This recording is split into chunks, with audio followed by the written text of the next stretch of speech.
अगर किसी को स्ट्रोक आता है तो पहले 5 घंटे कितने महत्वपूर्ण हैं, आज हम ये जानने की कोशिश करेंगे। हम सब ने देखा है स्ट्रोक, जिसको पैरालिसिस या लकवा भी कहते हैं, हमारे परिवार में, रिश्तेदारों में, मोहल्ले में लोगों को होता है और शरीर का एक अंग, सिर्फ एक हाथ, एक तरफ का हाथों पैरों का हिस्सा या कई के केसेस में चारों पैरों की हाथों की ताकत चली जाती है। तो ये एक गंभीर बीमारी है स्ट्रोक। डिसेबिलिटी, आदमी चल फिर नहीं पाता, अपना काम नहीं कर पाता, बेड रिडन हो जाता है। क्या हम कुछ ऐसा जान सकते हैं, समझ सकते हैं, कर सकते हैं जिससे स्ट्रोक अगर आ भी जाए तो पहले 5 घंटों में क्या ऐसा करें कि स्ट्रोक एकदम ठीक हो जाए? क्या ऐसा हो सकता है कि हम स्ट्रेचर पे अस्पताल तो लाए जाएं पर 5 घंटे के भीतर ठीक होकर के हम वॉक करते हुए अगले दिन घर चले जाएं? ऐसा क्या कुछ संभव है? तो आज इसके बारे में मैं आपको बताऊंगा। हाँ, इसका उत्तर है कि ऐसा संभव है। अगर हम में से किसी को भी ऐसा लगता है कि हाथों पैरों में झंझनाहट होनी शुरू हो गई है, हाथों पैरों में नंबनेस आ रही है, हाथों पैरों की ताकत कम हो रही है, मुंह टेढ़ा हो रहा है, अगर हम चाय या पानी पी रहे हैं तो एक तरफ एंगल ऑफ द माउथ से वो पानी निकल जा रहा है, ड्रिबल हो जा रहा है,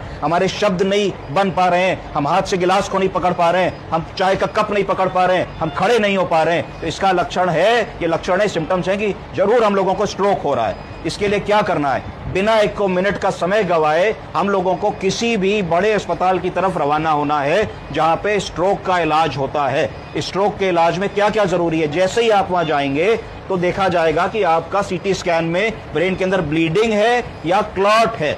अगर क्लॉट है तो उसको कहा जाएगा कि इस्केमिक स्ट्रोक है। क्लॉट के कारण ब्रेन के अंदर इतना बड़ा क्लॉट फंस गया है, क्लॉट की वजह से ब्लड आगे नहीं जा रहा, ब्लड नहीं जा रहा तो ब्लड के साथ ऑक्सीजन नहीं जा रही है और ब्रेन का वो हिस्सा डैमेज हो रहा है। तो जो ब्रेन के न्यूरॉन्स होते हैं वो हजारों लाखों न्यूरॉन्स प्रति मिनट मरने लगते हैं, जिसके कारण उनके फंक्शंस जो होते हैं वो जाने लगते हैं। तो तुरंत क्या करते हैं वहां पे इंटरवेंशनल रेडियोलॉजी वाले डॉक्टर साहब बिना चीड़फाड़ के, बिना चीरा लगाए मिनटों में आपके ब्रेन तक घुस जाते हैं एक कैथेटर के माध्यम से और उस क्लॉट को खींच लाते हैं। और यदि ये सारा काम 4 से 5 घंटे के भीतर हो जाए, इस प्रोसीजर में तो 10 ही मिनट लगेंगे। अगर आप सही समय पे अस्पताल में आ जाए, सही समय पे सीटी हो जाए, सही समय पे आपका क्लॉट खिंच जाए तो आपके ब्रेन में डैमेज रुक जाएगा और डैमेज रुक जाते ही ब्लड सर्कुलेशन रिस्टोर होगा और आप कुछ ही घंटों में आपकी चेतना जो चली गई थी, हाथों पैरों की ताकत चली गई थी, वो वापस आ जाएगी।